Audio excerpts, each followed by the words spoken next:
Un jour, il y avait un homme riche qui avait chez lui à la maison un gardien. Et vous savez souvent qu'il y a des gardiens que même le patron ne salue jamais. C'est toujours les gardiens qui saluent le patron.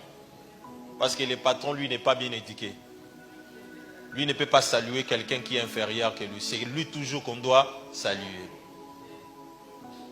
Ce qui se passe, c'est quoi? Un jour, les gardiens viennent lui dire, patron, ma fille est malade. Son patron lui dit, ce n'est pas la fin du mois, je ne pourrai pas te donner l'argent, on attend jusqu'à la fin du mois.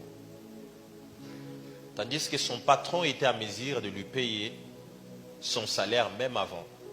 Le gardien lui a dit, s'il est possible, paye-moi au moins avant. Quand on arrivera à la fin du mois et tu n'auras plus besoin de me payer parce que j'avais déjà récupéré mon salaire. Parce que si on ne le fait pas, mon enfant va mourir. Et quand il arrive, son patron lui dit, je n'ai pas d'argent, tu dois attendre à la fin du mois. Qu'est-ce qui se passe? Quand le gardien arrive à l'hôpital, quelques temps après, son enfant est mort. Quand son enfant décède, le gardien n'a pas arrêté le boulot. Après avoir qu'il a enterré son enfant, il est retourné au travail. Plusieurs années après, le patron est tombé malade. Quand le patron tombe malade, on l'amène à l'hôpital.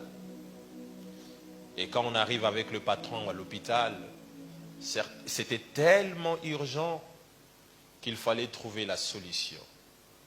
Il fallait transfuser du sang au patron.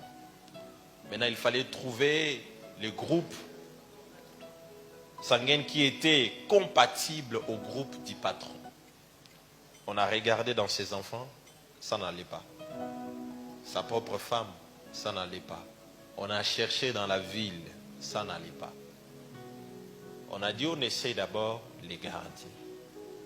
Quand on essaie les gardiens, on trouve que les groupes du gardien et celle du patron étaient compatibles. Maintenant, c'est au gardien maintenant de décider sur la vie de son patron. Vous comprenez très bien.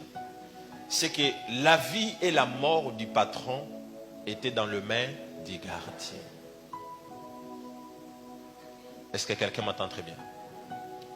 Ce jour-là, la femme du patron a pleuré pour dire au gardien, tu veux voir ton chef mourir.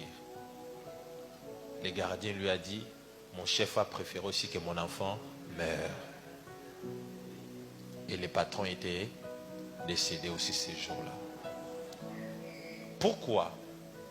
C'est parce qu'il n'a pas tout simplement appris que dans les faiblesses de l'autre, je devais les relever.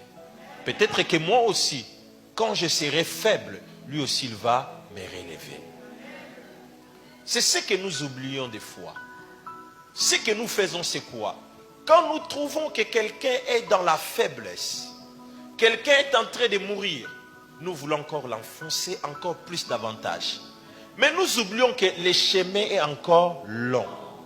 On n'est pas encore arrivé au bout. C'est que tant que tu n'as pas encore arrivé au bout, toute personne qui peut être dans ton entourage est utile pour ton avenir. Est-ce que quelqu'un m'entend? Et quoi? Est utile pour